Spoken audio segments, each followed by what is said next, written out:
Good morning all of you दोस्तों, कैसे हैं आप? उम्मीद करता हूं आप लोग अच्छे होंगे। तो आज हम बात करने वाले हैं IBPS RRB 2025 के स्ट्रेटजी के बारे में कि IBPS ने कैलेंडर अपना रिलीज कर दिया है। जनवरी 15 या 16 जनवरी को ही रिलीज हो गया था। अब हमारे पास टाइम बिल्कुल नहीं है। जो डेट कैलेंडर में दी गई है उसी डेट के अप्रॉक्स हमारा पेपर हो जाता है, प्रीलिम्स भी और मेंस भी। तो आज हम पूरे इस वीडियो में डिटेल से बात करेंगे कि हमें सिलेबस को कैसे कमांड करना है, हमारे पास कितने डेज बच गए हैं, किस डेट को हमारा पेपर होने वाला है, चाहे वो ऑफिसर स्केल फर्स्ट हो, चाहे वो ऑफिस असिस्टेंट हो, और हमें कहाँ कहाँ से पढ़ना है, किस सब्जेक्ट को किस टीचर को फॉलो करें, कहाँ से हम तैयारी करें, हमारा तैयारी इतने कम टाइम में बूस्ट होगा या नहीं होगा, उन सारी चीज़ों के बारे में हम इस वीडियो में डिस्कस करेंगे। तो अगर चैनल पे आप नए हैं तो चैनल को सब्सक्राइब कर लीजिए। ऐसे अपडेट हम एवरीडे आप लोग को देते रहेंगे। जैसे ही कोई भी IBPS की तरफ से अपडेट आता है या बैंकिंग एस्पिरेंट्स के लिए, तो मैं हमेशा से एक्टिव रहता हूं और रहूंगा भी आप सभी के लिए।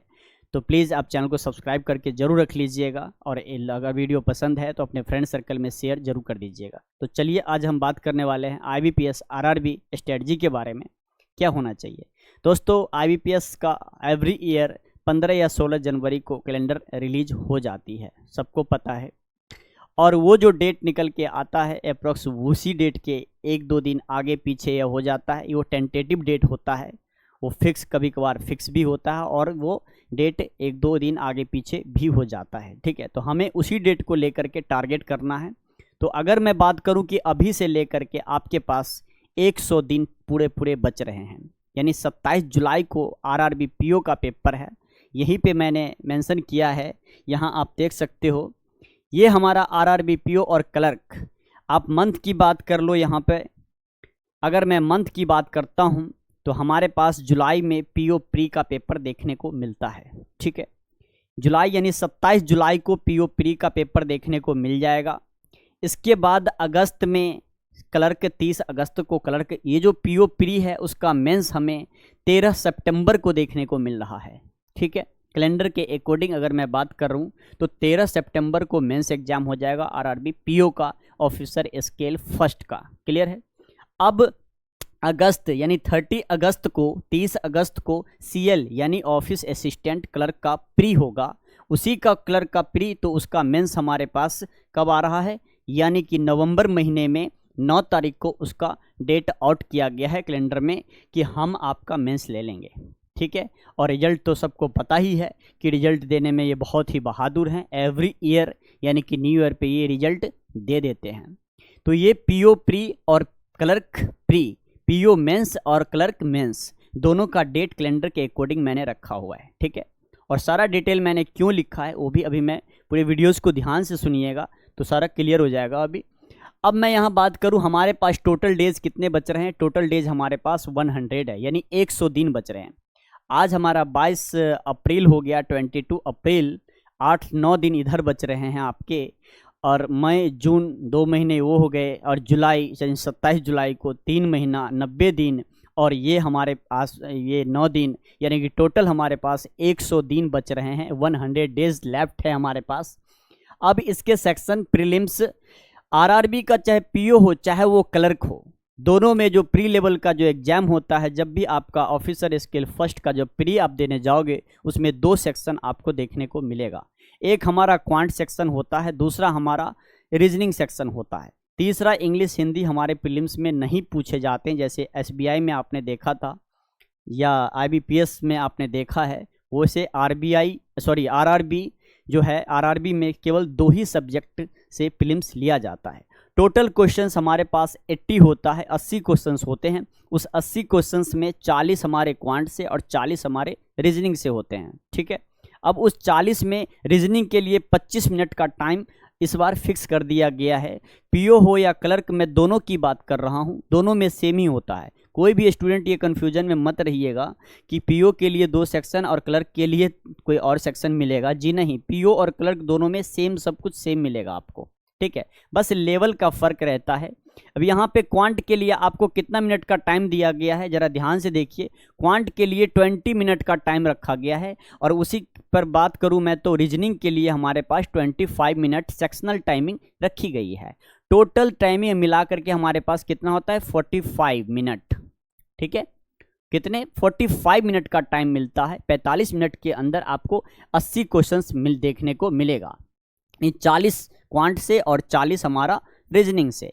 सेम रेशियो हमारा जो ये पीओ हो चाहे वो क्लर्क हो, दोनों में इसी तरीके से आपको देखने को मिलेगा। क्लियर है। अब बात करते हैं मेंस का। इसमें हमारा क्वांट और रीजनिंग की बात हो गई। मेंस की हम बात करें तो मेंस में हमारे पास ये 5 सेक्शंस होते हैं। एक हमारा क्वांट होता है, दूसरा हमारा रीजनिंग, तीसरा हमारा इंग्लिश या आप हिंदी। जो भी बच्चे, सबसे अच्छी बात इसमें क्या है, चौथा मैं वही बता देता हूँ कि जो इंग्लिश मीडियम से बिलोंग करते हैं वो इंग्लिश में पेपर दे सकते हैं, जो हिंदी मीडियम में पेपर देना चाहते हैं वो हिंदी मीडियम में भी पेपर दे सकते हैं। उसी जगह हमारा एसबीआई और आईबीपीएस में ऐसा नहीं मिलता है। ठीक है, अब यहाँ मैं बात करूँ तो इंग्लिश और हिंदी, यहाँ दोनों सेक्शन, अगर आप इंग्लिश मीडियम से हैं तो आप इंग्लिश में पेपर दीजिए, अगर आपका इंग्लिश कमज़ोर है तो आप हिंदी में पेपर दीजिए, उससे कोई फ़र्क नहीं पड़ता, सेम रेशियो होता है दोनों का। ठीक है, चौथा सेक्शन है हमारे पास जीए सेक्शन है चौथा, जिसको आप जीए के अंदर यानी कि जनरल अवेयरनेस कहा जाता है जीए में। और जीए के अंदर 3 सेक्शन आते हैं, एक आपका करंट अफेयर हो जाता है, दूसरा हमारा बैंकिंग अवेयरनेस हो जाता है और तीसरा हमारा स्टैटिक जीके पोर्शन हो जाता है। तीनों मिलके हमारा जीए कहलाता है। क्लियर है, तो वो जीए भी हमारा चौथा सेक्शन हो जाता है। ये मेंस एग्जाम की मैं बात कर रहा हूँ। पांचवा हमारे पास कंप्यूटर से भी कुछ क्वेश्चंस आपको देखने को मिलता है। 40 क्वेश्चंस 20 नंबर आपको मिलेंगे, प्रत्येक क्वेश्चंस पे आपको हाफ मार्क्स मिलेगा जो करेक्ट होगा। नेगेटिव मार्किंग तो रहता ही रहता है। ठीक है, अब बात करते हैं सर हम पढ़े कहाँ से। सबसे बड़ा सवाल होता है कि सर हम ये जो सब्जेक्ट आपने बताया प्रीलिम्स का भी और मेंस का भी, ठीक है, इन सारे में सेक्शनल टाइमिंग भी दी होती है। आपके सेक्शनल टाइमिंग जैसे प्रीलिम्स में है वैसे ही आपको मेंस में भी, किसी में 35 मिनट, किसी में 20 मिनट, इस तरीके से सेक्शनल टाइमिंग होती है। सेक्शनल टाइमिंग में ही आपको क्वेश्चन सॉल्व करना होगा। क्लियर है। अब मैं बात करूं कि सर क्वांट, रीजनिंग और इंग्लिश, ये जो सारे सब्जेक्ट हैं, हमें ये नहीं समझ में आ रहा है मैं किस टीचर को फॉलो करूं, किस टीचर को फॉलो करूं, किससे पढ़ूं, या सेल्फ स्टडी करता हूं तो हमारा स्कोर अच्छा नहीं आता है। अभी हमने 1-2 मॉक लगाया जिसमें हमारा स्कोर अच्छा नहीं गया, खुद से हम नहीं पढ़ पाते हैं, तो कोई टीचर का सहारा तो बनना चाहिए, उसके अकॉर्डिंग हम पढ़ेंगे। ये आपके मन में चल रहा होगा। यूट्यूब पर आप देखते होंगे बहुत सारे टीचर हैं, लेकिन हम जजमेंट नहीं कर पाते हैं कि कौन से टीचर का कंटेंट अच्छा है, कौन से टीचर काफ़ी एक्सपर्ट है, काफ़ी एक्सपीरियंस है। उन सारी चीज़ों के बारे में बता रहा हूँ दोस्तों। हमें यहाँ पे कोई संकोच नहीं है और ना मैं किसी भी टीचर का एडवर्टाइज करने आया हूँ। जिन टीचरों को मैं फॉलो करता था अपने टाइम में, उसी टीचर की बात मैं आज भी बोलूँगा। और हमारे भी जो टीचर हैं, जो स्टूडेंट हैं, वो स्टूडेंट आज उसी टीचर को फॉलो करके भी अच्छे गेन कर रहे हैं। मैं उस टीचरों का नाम जरूर लूँगा। ठीक है, हमारा कोई वो लिंक नहीं है, ऐसा कुछ नहीं है कि मैं उनके कहने पर आपको बता रहा हूँ। ठीक है, जो टीचर, वैसे आपकी इच्छा, जो टीचर आपको समझ में आए, जिनसे आपकी इम्प्रूवमेंट हो किसी भी सेक्शन में, चाहे वो क्वांट हो, रीजनिंग हो, इंग्लिश हो, जीए हो, कंप्यूटर हो, आप जहाँ से मर्जी आप वहाँ से कर सकते हो, नो प्रॉब्लम। ठीक है, बस इम्प्रूवमेंट दिखना चाहिए। अब बात करते हैं सर हम क्वांट और रीजनिंग कैसे पढ़ें। ठीक है, सबसे पहले मैं बता देता हूँ कि अगर ये क्वांट और रीजनिंग हम 80 क्वेश्चंस होते हैं, कटअप तो भाई क्लर्क में हाई जाता है, लेकिन पीओ में, ऑफिसर स्किल फर्स्ट में, हमारा कटअप थोड़ा डाउन जाता है, क्योंकि वो पीओ लेवल का एग्जाम, लेकिन उसमें भी थोड़ा जो आईबीपीएस सबका रेशियो, एसबीआई सबका रेशियो, ऐसा ratio RRB officer skill first में देखने को नहीं मिलता है। ठीक है, अच्छा, अब बात करते हैं सर क्वांट हम किससे पढ़ें। पहली बात, मैं क्वांट के ऊपर मैं बात करूं तो क्वांट के ऊपर मैं अब अगर बात करता हूं तो क्वांट में हम सर किससे पढ़ें, कैसे पढ़ें, हमें ये बताइए।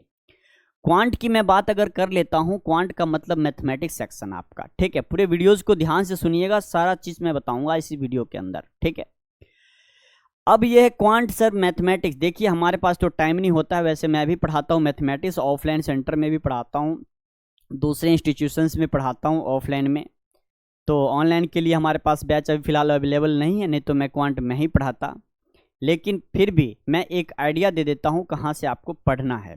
देखिए, यस ऑफिसर एक साइट है या यस ऑफिसर एक कंपनी है, आप उस चैनल को भी आप फॉलो कीजिए। यस ऑफिसर नाम से यूट्यूब चैनल भी है। ठीक है, वहाँ पे आशीष अरोरा सर क्वांट पढ़ाते हैं। ठीक है, वैसे आपकी मर्जी है, जो भी जहाँ से भी, बहुत सारे कंपनी अड्डा 247 से भी आप पढ़ सकते हो, नो प्रॉब्लम।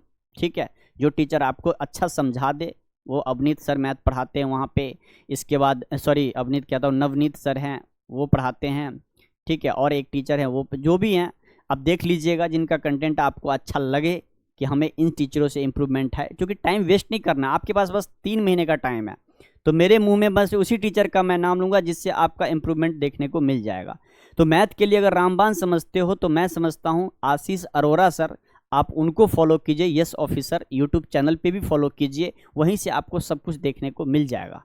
वो सर ही यूट्यूब के माध्यम से आपको बताएंगे। वहाँ अगर आप पेड कोर्स में जाना चाहते हो तो उनका पेड कोर्स भी है ऐप पे, आप ऐप पे जाकर के पेड कोर्स में पढ़ सकते हो, या अगर यूट्यूब का सहारा से पढ़ना चाहते हो तो यूट्यूब से भी पढ़ सकते हो। ये मैंने क्वांट का बात बोला, एक फैकल्टी। बाद वहाँ की हमारा पीडब्ल्यू फिजिक्स वाला है, वहाँ भी टीचर हैं। अड्डा 247 है, वहाँ भी टीचर हैं। स्टडी IQ है, वहाँ भी टीचर देख रहे हो। वर्चुअस है, वहाँ भी टीचर है। तो कंपनियाँ तो बहुत मिल जाएंगे आपको, टीचर भी बहुत मिल जाएंगे। लेकिन जिससे मेरा इम्प्रूवमेंट हुआ था अपने टाइम में, ठीक है, और जहाँ से मैं आज वह स्टूडेंट्स को मैं इम्प्रूवमेंट करके आज प्री भी निकाला है, मेरे 2 स्टूडेंट ने मेंस भी निकाला है, तो मैं इसीलिए आप लोगों को गाइड करना चाहता हूं कि आप वहीं से पढ़िए। इधर उधर भटकने का कोई फ़ायदा नहीं होता है, आप कंफ्यूज हो जाएंगे भटक करके।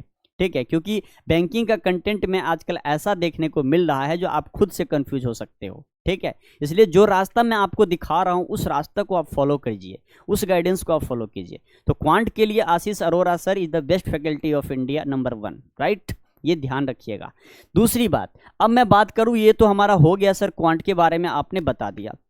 अब है रीजनिंग के अड्डा 247 के सौरभ सर नाम है। रीजनिंग बहुत ही बेस्ट पढ़ाते हैं, बहुत ही अच्छे तरीके से पढ़ाते हैं।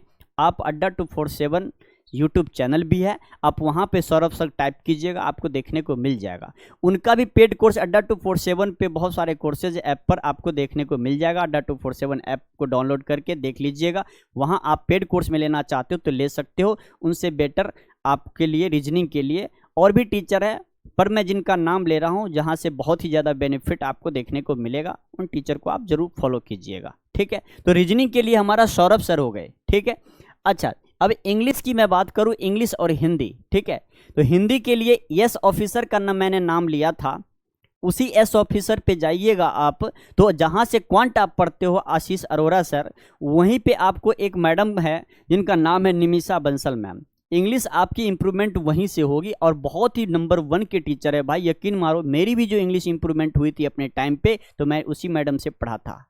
ठीक है ना, तो इसलिए मैं आपसे भी कहना चाहता हूं कि आप भी उन्हीं से पढ़ो। आज हमारे स्टूडेंट भी पढ़ रहे हैं तो उन्हीं से पढ़ रहे हैं और उन्हीं से पढ़ करके इम्प्रूवमेंट लाए हैं।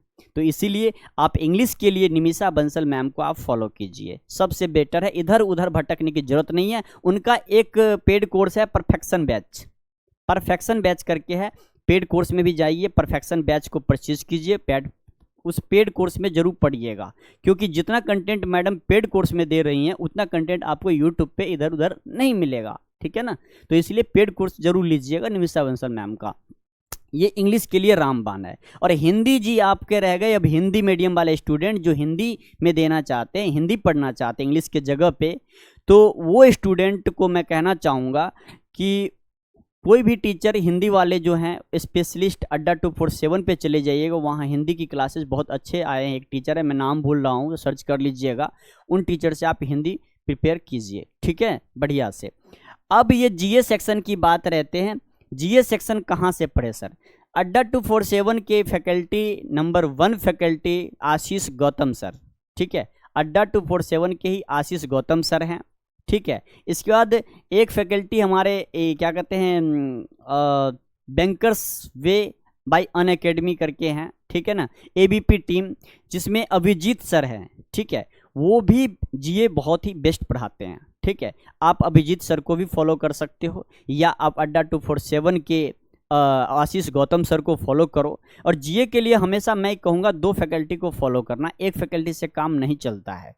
ठीक है ना, क्योंकि जीए एक ऐसा इतना वास्ट है कि कितना भी करोगे तो आपको कम ही नजर आएगा। ठीक है, इसलिए मैं हमेशा बच्चों को कहता हूं कि जीए के लिए आप आशीष गौतम सर दो फैकल्टी को जरूर, कि इधर से भी अगर 10 क्वेश्चन करते तो उधर से भी 10 क्वेश्चन कीजिए, जिसमें 6-7 क्वेश्चन दोनों को कॉमन देखने को मिलेगा और कुछ क्वेश्चन ऐसा देखने को आपको मिलेगा, वहां पर कुछ क्वेश्चन ऐसा कॉमन देखने को कॉमन मिल जाएगा, कुछ क्वेश्चन डिफरेंट मिलेगा। तो इससे क्या होता है, number of attempt GA section में आपका बढ़ जाएगा। हमेशा जीए के लिए दो फैकल्टी को फॉलो कीजिएगा। ठीक है, अब जीए पढ़े कैसे सर? जीए के लिए एडिटोरियल करंट अफेयर सुबह सुबह आशीष गौतम सर का करंट अफेयर सेशन आता है।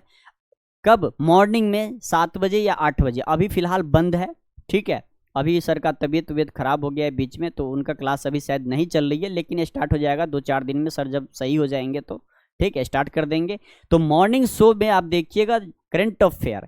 जीए सेक्शन में सबसे ज़्यादा वेटेज जो रहता है वो करंट अफेयर का ही रहता है। बैंकिंग अवेयरनेस का वेटेज कम कर दिया गया है, जहाँ पर स्टैटिक जीके का भी वेटेज कम कर दिया गया है। अब ज़्यादा वेटेज हमारा बढ़ रहा है जीए सेक्शन के अंदर, वो सीए का है। सीए का मतलब करंट अफेयर का है। ठीक है, तो करंट अफेयर आशीष सर का एवरीडे जो चलता है मॉर्निंग शो यूट्यूब चैनल पर अड्डा 247 पे, ठीक है, आप वहाँ से फॉलो कीजिए। उनके पेड कोर्स लेना चाहते हो तो पेड कोर्स में भी जा करके आप उनसे पेड बैच में भी पढ़ सकते हो। पेड कोर्स भी उनका करंट अफेयर का है, वो वीकली भी देते हैं और मंथली भी पेड मतलब देते हैं करंट अफेयर। ठीक है, अब कीजिएगा।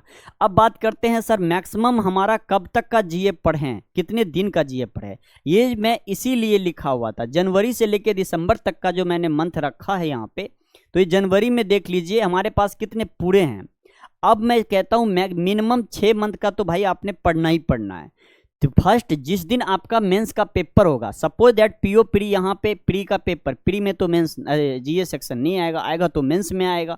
और जब मेंस में आएगा तो यहाँ पे देख रहे हो 13 सितंबर को आपको मेंस का पेपर है, यानी कि ये सितंबर हमारा, ये जो सितंबर में मेंस का पेपर होने वाला 13 तारीख को, तो 12 तारीख तक का करंट अफेयर आपको जुबान पे रट के जाना है, ढंग से पढ़ के जाना है और डीपली पढ़ना है, क्योंकि ये पीओ है भाई।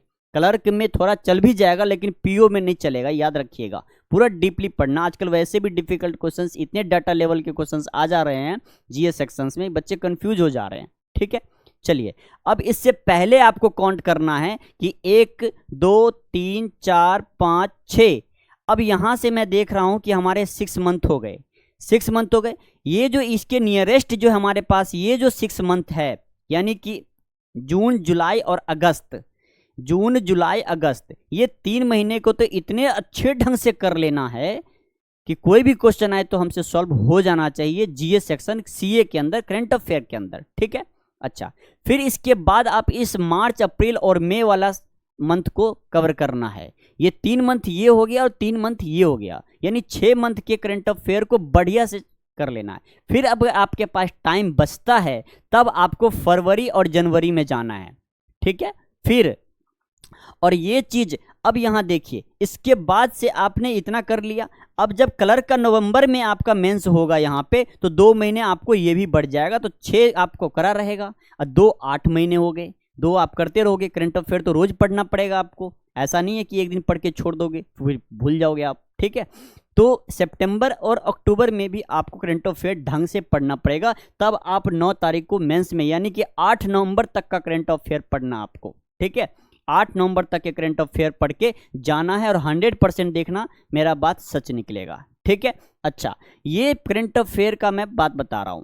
और आरआरबी अगर क्लियर करना चाहते हो आप लोग, आरआरबी पीओ हो या चाहे क्लर्क हो, तो याद रखिएगा 2 सेक्शन पे ज्यादा फोर्स डालना है आपने। कौन कौन से 2 सेक्शन? एक सेक्शन है हमारे पास जीए सेक्शन, एक सेक्शन है हमारे पास क्या, एक सेक्शन हमारे पास जीए सेक्शन। ठीक है, और जीए सेक्शन और दूसरा है हमारा इंग्लिश और हिंदी। ठीक है, ये 2 सेक्शन को आप बढ़िया से कमांड करो। आप आरआरबी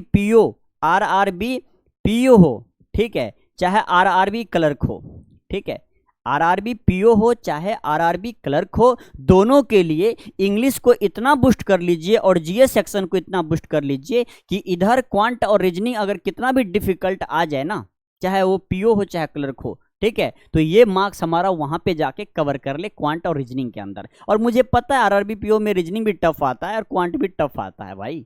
ठीक है। तो इसीलिए मैं बोल रहा हूं अगर निकालना चाहते हो तो अभी से इंग्लिश सेक्शन पे और जीएस सेक्शन पे बढ़िया कमांड कर लो, ठीक है। अब बात करते हैं सर कंप्यूटर की बात कर लेते हैं। कंप्यूटर कहाँ से पढ़ें, किस टीचर से पढ़ें, किस कंपनी का लें, ठीक है। किसी भी का नहीं लेना, कहीं से भी किसी भी टीचर ने अगर लिंक किया होगा या गूगल पे भी जाओगे ना तो पीडीएफ आपको मिल जाएगा, ठीक है। बैंकिंग से रिलेटेड कहीं से उपलब्ध अगर हो रहा है, यूट्यूब चैनल पे भी बहुत सारे कंप्यूटर पढ़ाते हैं, उनका पीडीएफ ले लेना। 500-700 क्वेश्चन का या 1000 क्वेश्चन का पीडीएफ होगा, उस पीडीएफ को पूरा रट जाना है आपने, ठीक है। ऑब्जेक्टिव रहेगा कंप्यूटर का, सिर्फ पीडीएफ आपको पढ़ लेना, उससे ज़्यादा नहीं पढ़ना, क्योंकि 40 क्वेश्चंस आपसे पूछा जाएगा और 20 नंबर आपको मिलेंगे, क्योंकि हर क्वेश्चंस आधे नंबर का होगा, यानी 0.5 नंबर का एक क्वेश्चंस होगा। तो 40 क्वेश्चन में 20 ही नंबर मिलने हैं। और कंप्यूटर सेक्शनल वाइज अगर कट ऑफ जाता है तो सेक्शनल तो पार होना ही पड़ेगा ना आपको, इसलिए तो पढ़ना ही पड़ेगा। तो कंप्यूटर भी आपको लास्ट है, यहाँ भी आप नंबर गेन कर सकते हो। लेकिन याद रखिएगा अगर मेंस को टारगेट अगर निकालना चाहते हो आरआरबी पीओ और क्लर्क, तो इंग्लिश हिंदी वाले स्टूडेंट हिंदी पे फोकस कीजिए, इंग्लिश वाले स्टूडेंट इंग्लिश पे फोकस करना है, और जीए तो दोनों के लिए बराबर है, ठीक है। तो जीए तो इन पे ज़्यादा से ज़्यादा काम करना है। क्यों, इसलिए मैं बोल रहा हूँ कि अगर सपोज दैट क्वांट डिफिकल्ट आ गया किसी सेक्शन में, किसी शिफ्ट में, ठीक है, या रीजनिंग डिफिकल्ट आ गया, क्वांट डिफिकल्ट आ गया, रीजनिंग हमारा आसान चला गया, तो ठीक है, बल्ले बल्ले, तो 3 सेक्शन तो हमारा सही होगा। लेकिन उसी जगह अगर क्वांट हमारा डिफिकल्ट आ जाए तो दोनों में से कोई एक होगा, दोनों तो नहीं हो सकता है, नहीं हुआ है अभी तक, ठीक है ना। तो कोई अगर एक होता है डिफिकल्ट, तो यहाँ से मार्क्स अगर हम उठा लेते हैं जीए कंप्यूटर इंग्लिश इधर से मार्क, तो 4-4 2-2 करके भी हम ले जाएंगे ना, तो वहाँ पे हमारा मार्क्स पूरा हो जाएगा, और जिससे हमारा ओवरऑल कटअप जो होता है वो पार कर जाएगा। जैसे ओवरऑल कटअप पार किया तो हमारे क्लियर, ठीक है ना। फिर आपको शॉर्ट लिस्टेड कर दिया जाएगा किसके लिए, लास्ट में, फिर फाइनल थर्ड स्टेप इंटरव्यू के लिए। और याद रखिएगा ये चीज मैंने क्यों कहा, इंटरव्यू में मेंस में अगर आप इंग्लिश हिंदी और क्या कहते हैं जीए सेक्शन करंट अफेयर, ठीक है, अगर करंट अफेयर को बढ़िया से पढ़ते हो उसका बेनिफिट आपको इंटरव्यू में देखने को मिलेगा, क्योंकि इंटरव्यू जब आपका होगा वहां से करंट अफेयर से ज़्यादा क्वेश्चन पूछे जाते हैं, बैंकिंग अवेयरनेस से क्वेश्चन पूछे जाएंगे, स्टैटिक जीके से क्वेश्चन पूछे जाएंगे, ठीक है ना।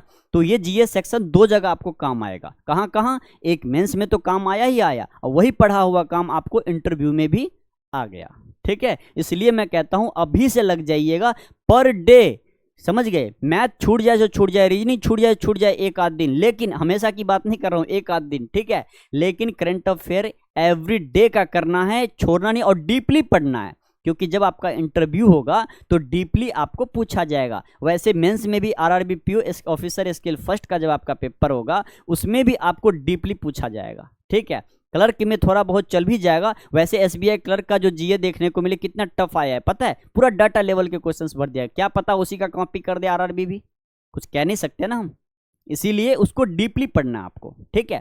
तो अच्छा स्कोर आएगा, अच्छा नंबर आएगा। तो ये चीज मैंने देखा, अगर आरआरबी पीओ और क्लर्क क्लियर करना चाहते हो आप लोग, तो जो स्ट्रेटजी और जहां से मैंने आपको कहा है पढ़ने के लिए, प्लीज़ स्टूडेंट्स जितने भी हैं हमारे इस वीडियो को देख रहे हैं, तो प्लीज़ आप उन टीचरों को जरूर फॉलो कीजिए। 10 डेज आप फॉलो करके देखिए, ज़्यादा मैं नहीं कह रहा हूँ, 10 दिन, क्योंकि आपके पास 3 महीने का ही वक्त रह गया है, और लग जाइए जोरों शोर से, जितना जी जान है झोंक दीजिए, ठीक है, पूरे मेहनत कीजिए, हार्डवर्क कीजिए स्मार्ट अप्रोच के साथ साथ, ठीक है।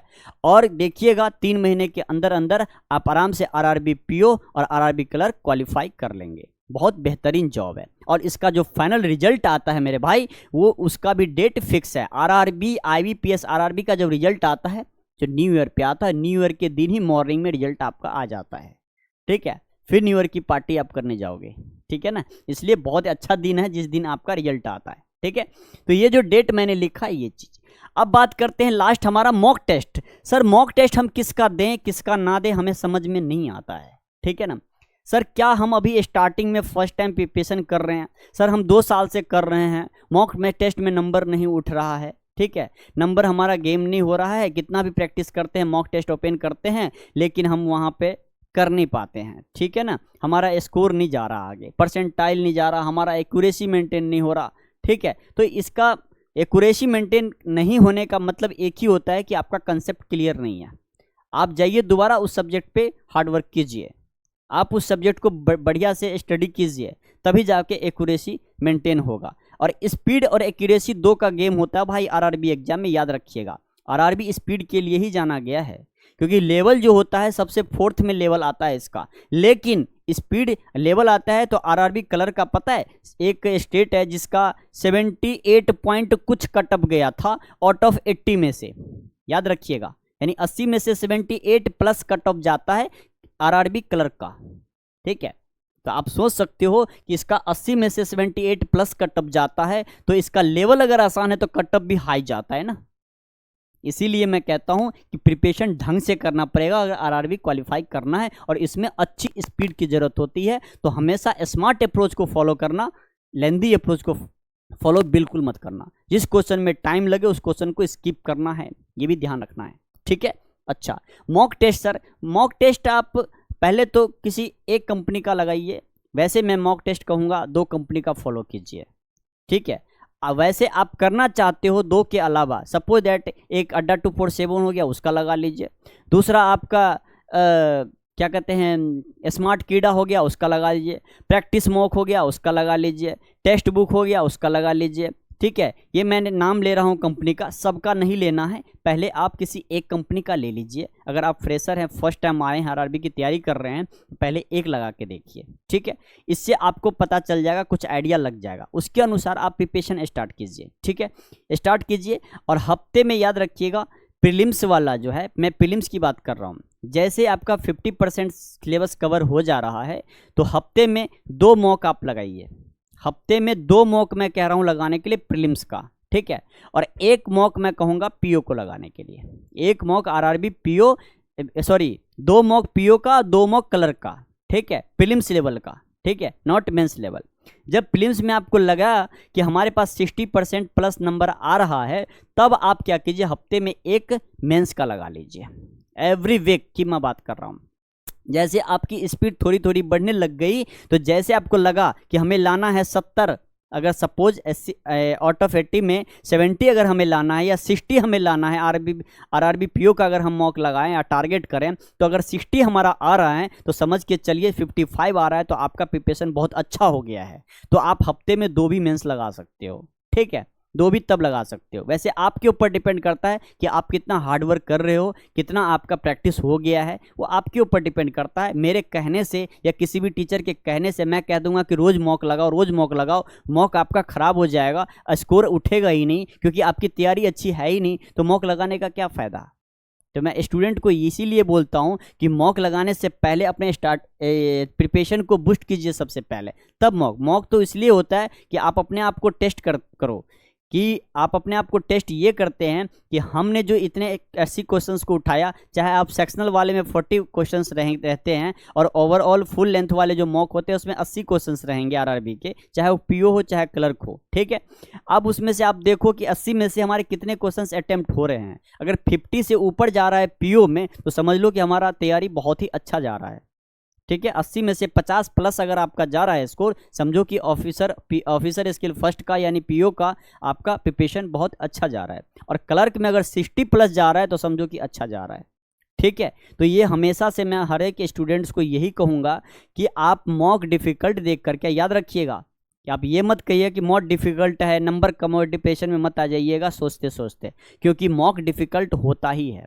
सपोज एक एग्जाम्पल दे रहा हूँ, यहाँ पे देखिए मॉक नंबर, जब मॉक नंबर आप क्या करेंगे, 1 लगाएंगे, फिर 2 लगाएंगे, फिर 3, फिर 4, फिर 5, ये डॉट डॉट डॉट डॉट हमारे पास 20 प्रीलिम्स के मॉक होंगे। ये प्री के मॉक हमारे कितने होंगे, 20 मॉक होंगे, ठीक है।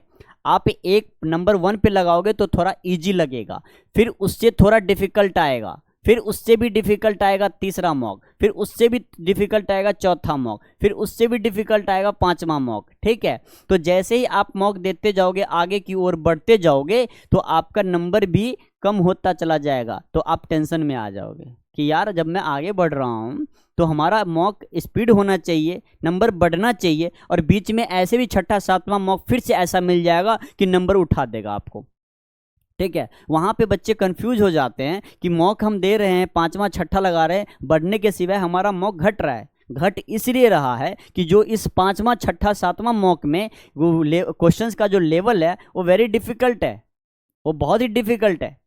जो हम वहां तक सोच नहीं पा रहे हैं, क्वेश्चन को हमसे सॉल्व नहीं हो पा रहा है, ये रीजन होता है नंबर कम आने का, ठीक है, और क्वेश्चंस गलत हो जाने का, ठीक है ना।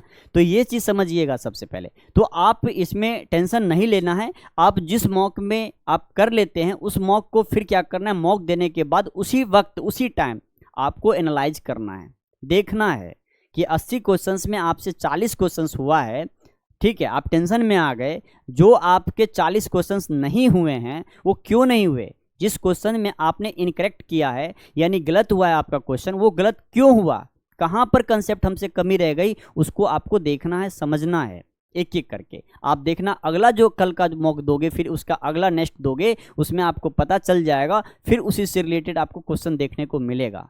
और जब उसी से रिलेटेड क्वेश्चन देखने को मिलेगा तो 2-3 नंबर पक्का है, 100% गारंटी देता हूं कि आपका बढ़ेगा। क्योंकि जो गलतियां आपने पहले वाले मॉक में किया है वो गलतियां हमारा दूसरे वाले मॉक में, अगले मॉक में नहीं होना चाहिए, और नहीं होता है।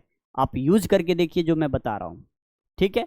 तो ऐसे कोई मॉक आपको डिफिकल्ट भी मिलेगा, कोई मॉक आपको इजी भी मिलेगा, तो मॉक के ऊपर है। और मॉक हमेशा याद रखिएगा, जो हमारा एग्जाम का लेवल होता है, जब आप 27 जुलाई को ऑफिसर स्केल फर्स्ट का पेपर देने जाएंगे, ठीक है, तो उस दिन आपको जब पेपर में बैठोगे, आपके सामने स्क्रीन पर जब क्वेश्चन आएगा, तब आपको ये चीज़ आइडिया लग जाएगा कि जब मैं मॉक देता था तो इस क्वेश्चन से हमारा वो क्वेश्चन बहुत ही डिफिकल्ट था। मॉक डिफिकल्ट इसीलिए दिया ही जाता है कि जब मॉक में आप डिफिकल्ट में इतना स्कोर कर रहे हो, अगर यहाँ पर 50 करते हो मॉक में, तो गारंटी दे रहा हूँ आपके एग्जाम में 60 आएगा। अगर यहाँ पे 55 कर रहे हो तो वहाँ पे 65 आएगा। इस मॉक से हमेशा 7-8 नंबर 10 नंबर ऊपर ही आएगा आपके एग्जाम के एग्जाम वाले जो पेपर जब आप देने जाओगे उस वाले क्वेश्चंस को आराम से सॉल्व कर पाओगे, ठीक है, चाहे वो क्लर्क हो चाहे पीओ हो, इसके लेवल से उसका लेवल आसानी होगा, ठीक है। अब बात करते हैं सर किसका मॉक लगाना चाहिए, किसका मॉक नहीं लगाना चाहिए। देखिए मॉक आप किसी का भी लगाइए, मैंने क्या कहा, हॉलीवुड है आपके पास, टेक्स्ट बुक है आपके पास, स्मार्ट किड है आपके पास, प्रैक्टिस मॉक है आपके पास, अड्डा 247 आपके पास, ईटीसी बहुत मॉक है, आप जितना लगा सकते हो उतना लगाओ। लेकिन आप फ्रेशर है, नए स्टूडेंट अगर हैं, या 2 साल से स्कोर नहीं गेन कर पा रहे हो, तो ज़्यादा इतने सारे कंपनियों को मॉक लेकर के इकट्ठा नहीं करना है। आप किसी 2 कंपनी का मॉक ले लो, दोनों का लैंग्वेज आपको समझ में आ जाएगा, इससे भी फ़र्क होता है भाई मेरे ठीक है। तो यानी कि एक आप अड्डा 247 का ले लो, एक टेक्स्ट बुक का ले लो, या एक गाइडली ले लो। और प्रैक्टिस करने के लिए मैं सबसे अच्छा सोर्स बता रहा हूँ, गाइडली PDF बंडल आता है, एक गाइडली है कंपनी, उस गाइडली कंपनी का एक PDF बंडल आता है, वो बंडल जरूर ले लीजिएगा। उससे क्या करना है, उससे प्रैक्टिस करना है क्वेश्चंस का। और याद रखिएगा, ऐसा मत सोचिएगा कि प्रीलिम्स है तो मैं पहले प्रीलिम्स पढ़ लेता हूँ फिर मैं मेंस पढ़ूंगा, जी बिल्कुल नहीं। आज से ही मेंस और प्रीलिम्स दोनों साथ साथ चलने दीजिए, ठीक है ना। अभी आप पूरा मेंस की तरह समझ करके पढ़ाई कीजिए, प्रीलिम्स पे ज़्यादा फोकस अभी फिलहाल मत कीजिए, क्योंकि अभी आपका कंसेप्ट भी क्लियर नहीं है। और मेंस को लेते हुए, स्मार्ट अप्रोच को लेते हुए, अपने स्पीड को बूस्ट करते हुए, अपने एक्यूरेसी को मेंटेन करते हुए काम करना है।